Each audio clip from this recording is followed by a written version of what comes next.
Carilah amalan yang benar-benar sesuai dengan tuntunan. Dan kalau melakukan amalan ibadah, sebisa mungkin kita lakukan sesuai tuntunan. Jadi tahap yang pertama jamaah, jangan tergoda melakukan amalan yang aneh-aneh. Tidak ada dasarnya. Ditanya mana hadisnya, tidak bisa mendatangkan. Sudah berat, kalau ditanya mana dalilnya, ternyata tidak bisa mendatangkan dalil. Yang didatangkan dalil-dalil umum. Ini kan masuk dalam zikir. Kan Allah katakan, ya ayyuhalladzina amanu udhkurullaha katsira. Wahai orang-orang yang beriman, berzikirlah kepada Allah dengan zikir yang banyak. Ini kan zikir.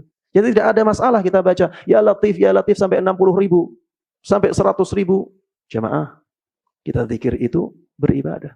Kita beribadah itu harus ada tuntunannya. Ini tahap pertama, ya. Kalau kita melakukan amalan-amalan ibadah, tidak ada contohnya dari Nabi, amalannya menjadi sia-sia jemaah. Allah tidak akan mau menerimanya. Walaupun niat kita baik. Walaupun niat kita baik. Jadi dalam masalah ibadah, niat saja itu tidak cukup. Harus sesuai dengan aturan.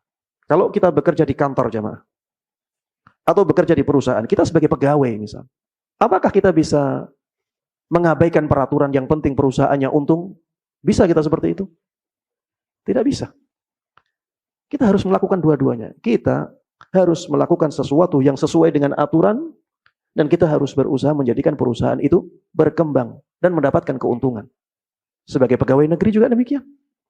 Kita tidak bisa hanya berpikir yang penting negara ini tidak rugi. Yang penting negara ini dapat keuntungan. Adapun peraturan itu terserah saya. Tidak bisa seperti itu.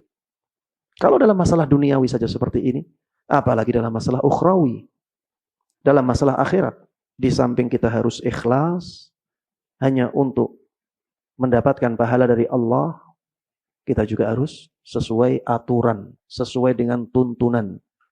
Sebagaimana disebutkan oleh sahabat Abdullah ibn Mas'ud, ittabi'u wa la tabtadi'u faqad kufitum. Ikuti aturan, jangan buat aturan-aturan sendiri.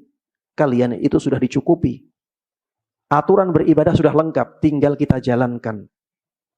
Ya, Islam itu sudah sempurna jemaah. Semuanya sudah lengkap. Kita sebagai penganut agama ini tinggal mengikuti.